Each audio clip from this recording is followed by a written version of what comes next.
Welcome to this presentation of excerpts recorded during a live EASE workshop, November 2015. This recording is copyrighted material by Tom Hudson, 2017. Hi, I'm Reverend Tom Hudson, PhD. I'm honored that you find my work worthy of your path to enlightenment. May you be blessed beyond your wildest imagination.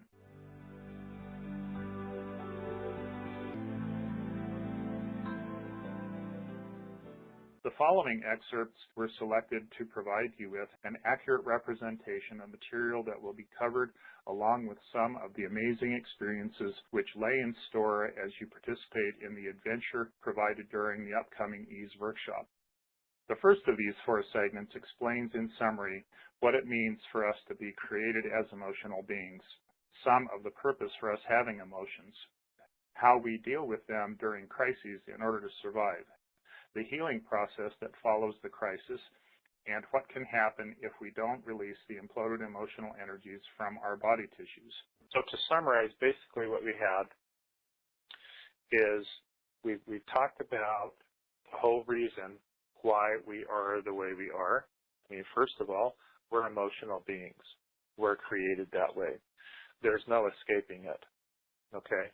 The second main point in all of this is that we have a system within our beings that is a shock absorber system that basically allows for us to be emotional beings and still make it so that we can live our lives with relative comfort, okay? Even though there's traumatic events that happen during life, these emotional traumas can still be handled, in relative ease. Because if we didn't have the emotional shock absorber mechanism, then we would be all over the place all the time. I mean, constantly, and life would be just horrible. We couldn't handle it. We couldn't stand it. We'd all be killing ourselves or each other. So that shock absorber mechanism is necessary for life. It also makes it so that life is much more comfortable than it would otherwise be.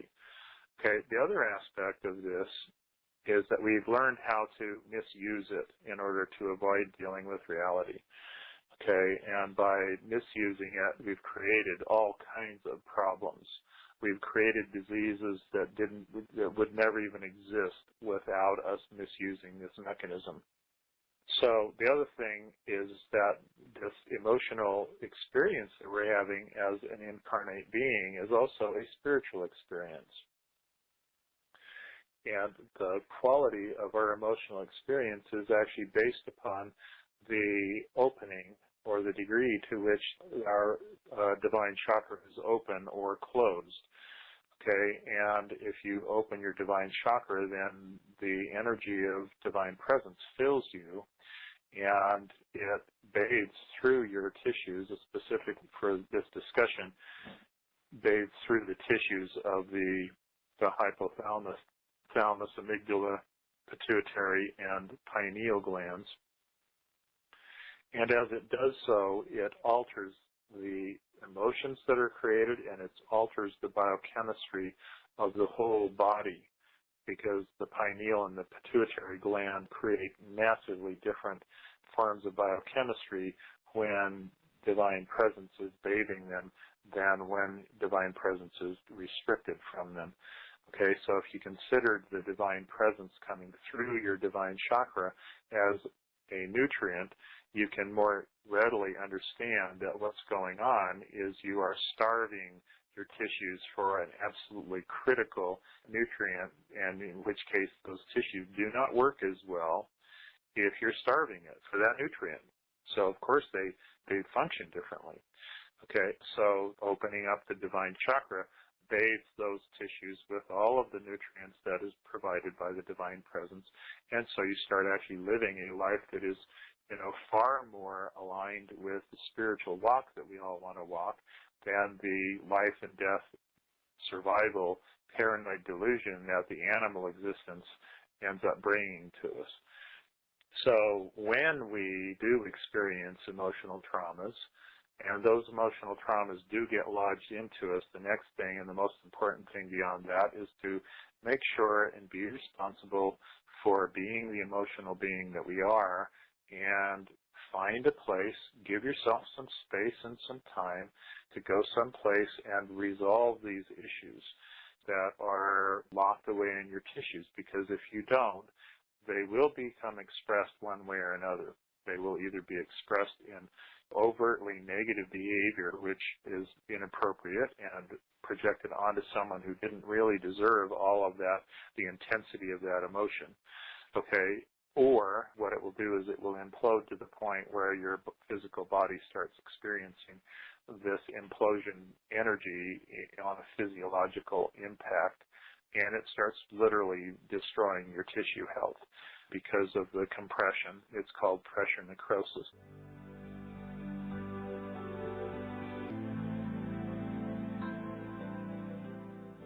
This next segment gives you a feel for what type of issues can be dealt with and effectively resolved with the EASE system, and how you can personally use it to your benefit. My question is, okay, so you can address something that has happened to you that's maybe happened to you that day that you're upset about, or some emotional trauma that happened when you were a child, or if you have a physical pain, those things. But can you do something? I mean, is there anything else we can look for besides those things to use this on? And I think I've figured out that you don't have to know what it is. Right. Okay. Well, let me address two things first, and then we'll explore a little bit more on that. Okay. First of all, you're right. You can use it on stuff that happened today, okay, like I did this morning. But at the same time, keep in mind that things that happen in present time always have an emotional component in the past. Okay, there is no such thing as, let's put it this way, in physical injuries, they are always concerned about a pre-existing condition, especially when you're talking about insurance, okay? Because in the insurance world, if you've got a pre-existing condition, then they want to know, well, maybe a different insurance company is going to, foot the bill for this, and it's not us. You see what I'm saying? Yeah. Okay, so this pre-existing condition idea is always the case when you have emotional trauma, because frankly, even if it's not a pre-existing condition in this lifetime, it will be potentially in another lifetime. So there's always this pre-existing condition reality. So even if it's something that happened today, like 10 minutes ago or 5 seconds ago, whatever, it doesn't really much matter, you may end up working through today's stuff and then find that you're now working down on the level of 10 years ago, or even 15 years ago, or back when you were 3 years old, or going into the emotional realm of some other lifetime. Now, that doesn't mean you need to know muscle testing, and it doesn't mean you need to know how to do age recession work and that kind of stuff. You will be experiencing the trauma of it in present time no matter what, okay? Whether it's whether it's another lifetime or whether it's another time frame in this lifetime, the reason that you can work on it is because it's up in the present time. So it's always present time. Okay, so did that answer your question, first of all? Yes, I think so. Okay, there's another aspect of this then. Okay, so we talked about the emotion that you're aware of. Okay, There's also a physical trauma, okay, because physical trauma always has an emotional trauma that goes with it. I mean, people don't like pain, okay? And so physical pain is always emotionally traumatic. So whether or not you have if it's just purely emotional, that's one thing. But if it's physical, there's always that emotional component that goes with it as well. Okay. And that could be, like a physical injury to your body, or it could also be a pain that you have on an internal organ that's not associated specifically with a physical injury, but you still have a pain that's going on, like, for instance, a gallbladder attack kind of thing. All of a sudden, you've eaten something that's greasy, and your gallbladder's going nuts, and you need to resolve that. And the ease system can also be useful in something like that as well. Wow. Okay. Okay, now there's one more aspect of this, is that maybe the pain that you're experiencing, or the discomfort, or the emotion, or whatever it is, maybe it's not just your pain, okay, that's involved in this. Maybe it's an emotion that you picked up from someone else. And so this also helps to clear away the garbage that people absorb by being around other people's negative emotions, that without really knowing it, they imploded it into their system. And so it can also clear that away. So it's just emotion. Don't take the blame for any of this, okay, because first of all, if you start blaming yourself, then you're creating more negative emotion that you're going to have to deal with later. If you just think of this emotional energy as information that is there, and it's stuck. Okay, so distance yourself a little bit emotionally from the fact that you have emotions, and just treat them as something that's a clinical observation, and it's also information, and there's nothing wrong with it. Do not be judging yourself for having a specific emotion. I once had a client who allowed her ego mind to sabotage her results by thinking that emotions are something other than just energy. It's just a frequency that's got stuck in your body. That's all it is. And if you can approach it from that direction, all of a sudden they don't have so much power over your life. You see what I'm saying? Yeah. Yes, I do. Okay.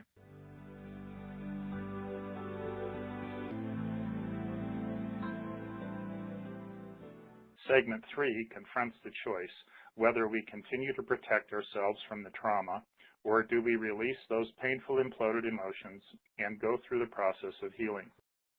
And the question becomes, do we heal or do we protect ourselves? And now it's really important to recognize that part of the experience of having to implode these emotions into you is again, you were in a life-threatening situation. Okay, so you feel the need to protect yourself. Totally understandable. So there's a certain amount of avoidance patterns set up. You know, this was the whole idea of stuffing these energies into your body until you get to a safe place. Okay, well, so let's just say you've gotten to a safe place, but it took a while.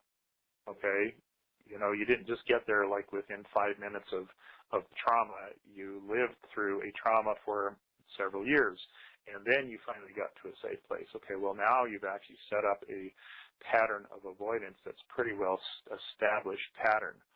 Okay, and as you are experiencing the safe space, that you could now, if you wanted to, release and discharge all of this stuff, you actually come to the realization that you don't want to release and discharge all of this stuff, because then you'd have to go back into all of the crap that you just survived through, and you're not interested in doing that anymore because the avoidance pattern is in place and it's kind of doing an okay job. Okay, not really. It's just that you've lost the awareness of how bad a job it's really doing.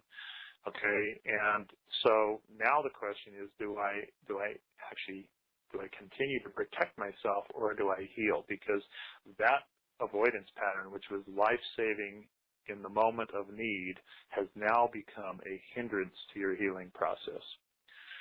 Okay, well, now this is the very beautiful thing about the ease system in the way it was engineered, is because it allows you to leave that avoidance pattern in place while you are removing the emotional trauma put there in order to survive, so that you're not faced with the full impact of having to deal with the crap that you survived.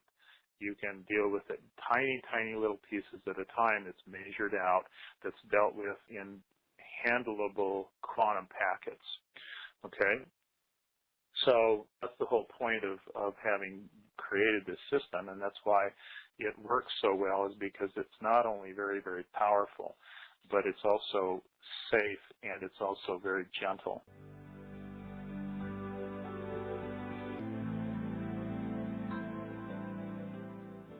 The final segment allows you to witness experiential application of the EASE protocol in the self-empowered healing process that one of the workshop students successfully accomplished to release herself from the angst of her emotionally traumatic event. So now go back and feel the difference between what it was that you were experiencing before when you think about this issue and what it was. A lot less. Okay. Excellent. It's a lot less. Okay. Okay. So, but there's still something there. So let's go ahead and focus in again, like you're starting over brand new. What does this feel like? And then find a word on the chart that describes it. Fed up. Okay. So that's what we're going to do. I release. Now, I would just go back and do release and alignment, because that's Okay. pretty much. I mean, that covers like 90% of the issues, 90% of the time. So I release fed up with and skeptical. I align with clear channel and clarity. Okay. I release bitter and disappointed. I align with bold and protected. Okay. Which line was it? The first line? Second line. Second line. I release overwrought and fuming. I align with answerable and prepared. I unacceptable, loveless, and unlovable. I align with at peace and calm. Okay. Excellent. How does that feel now? I feel real neutral. Okay. Real neutral. Okay. Thank you. So, well, you're quite welcome. And again, you did this for yourself. Yes, I helped, but you are the one who found the word on the chart, and you were the one who read the chart, and so you were the one who healed yourself. It's really important to recognize that. This is such a self-empowering tool, so self-empowering.